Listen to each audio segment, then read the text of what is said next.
Quais são as principais correntes filosóficas desenvolvidas no período helenístico ou com as invasões de Alexandre o Grande? Mas antes de aprofundar neste assunto, deixa eu me apresentar. Olá, seja bem-vindo ao canal O Aprendiz de Filósofo. Eu sou o Josinácio, tudo bem com você? Espero que você esteja bem.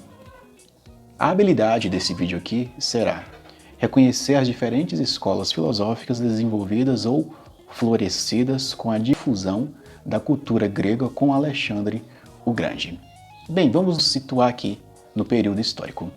Alexandre o Grande, lá por volta do século III a.C., ele assume o trono do seu pai aos 20 anos de idade. Macedônia era uma região quase do interior da Grécia. Nessa época, muitas cidades gregas elas eram independentes e muitas queriam tomar terras de outros povos. Eles eram gregos, mas duelavam entre si. E a Macedônia já tinha um projeto muito grande em dominar outras terras. Alexandre, quando sobe no poder, após a morte do pai dele, ele assume o trono. E Alexandre tinha simplesmente uma coisa nobre que ele queria. Ele queria ser o rei do mundo. Alexandre ele sai do Egito e vai até a Índia dominando, com seu exército poderoso e criando assim então as Alexandrias, ou seja, cidades criadas em cima do nome de Alexandre. O Império Macedônico durou apenas 13 anos, sob o comando de Alexandre. Depois ele se fragmentou em pequenos impérios, com a morte do grande imperador que foi Alexandre. Porém, com a expansão do Império Macedônico, já não existia mais a cidade grega. Não existia a cidade de Esparta, a cidade de Atenas, a cidade de Mileto. Existia apenas um cidadão do Império.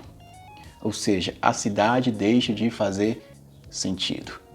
Agora, um cidadão do Império.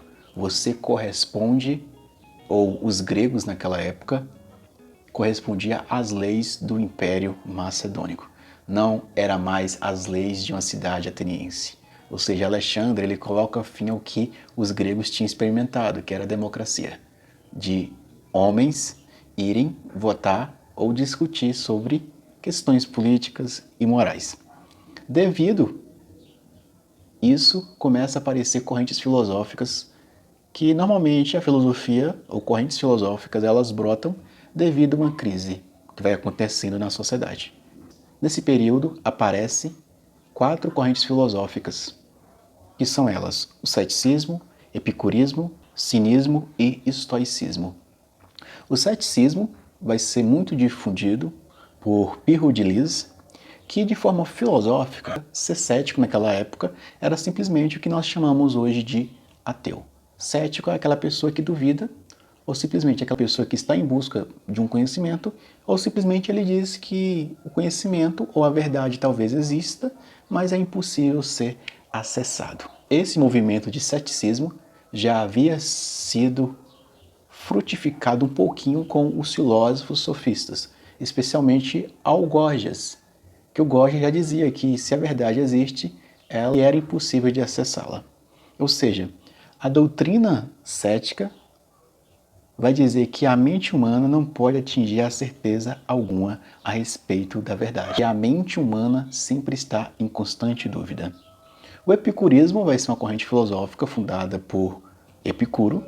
Epicuro vai ter até um jardim onde ele vai prezar simplesmente pelo prazer, pelo bem viver, das pessoas saírem das amarras de uma sociedade angustiante.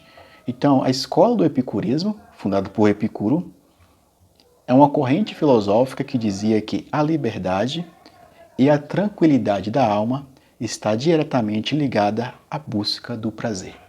Se você busca a tranquilidade da alma, se você busca estar em paz, você está buscando o prazer. Então, para Epicuro, buscar o prazer é o ápice da vida humana ou da forma em praticar o epicurismo. Tem o cinismo. Um grande representante do cinismo vai ser o Diógenes de Sinope, que é uma corrente filosófica que não é à toa que deriva até a palavra cínico, que vem de canino ou de cão, viver como cão. Os cínicos, eles praticavam que o ser humano tinha que simplesmente viver como um cão ou como um animal. O animal, quando tem vontade de fazer as suas necessidades, irá fazer. O animal, quando quer satisfazer os seus desejos, vai satisfazer. Nesse período, o cinismo vai ser uma filosofia subversiva, que pregava o total desprezo pelos bens materiais e não respeitava os valores estabelecidos pela sociedade.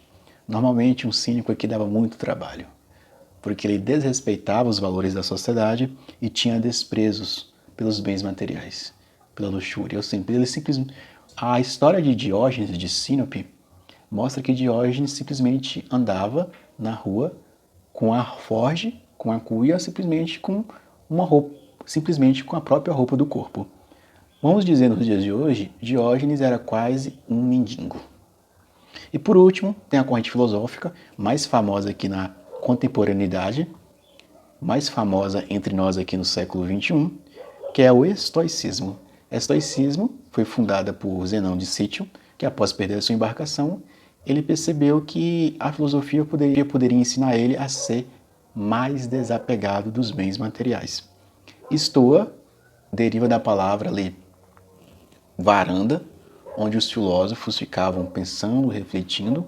Esses filósofos estoicos eram filósofos que não tinham permissão para entrar dentro dos templos para filosofar, porque normalmente grande parte desses filósofos eles não eram gregos, eles eram estrangeiros.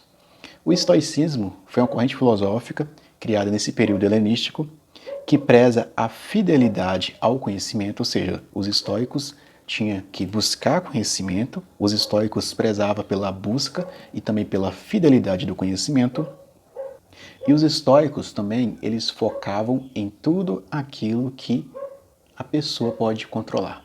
Exemplo, tem coisas que você pode controlar e tem coisas que você não pode controlar. Então os estoicos, eles prezavam por uma paz de espírito.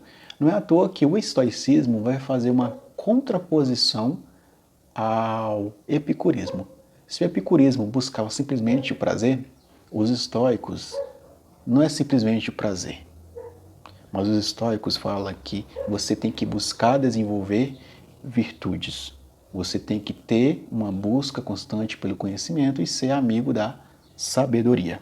Não é à toa que eles vão remeter muito, não é à toa que muitas correntes filosóficas, não é à toa que essas correntes filosóficas desse período irão resgatar muitos conceitos dos filósofos pré-socráticos e também vai resgatar o espírito de Sócrates, ou o espírito socrático, da máxima de conheça a ti mesmo. Espero que esse conteúdo ajude você e bons estudos de filosofia. E eu fui!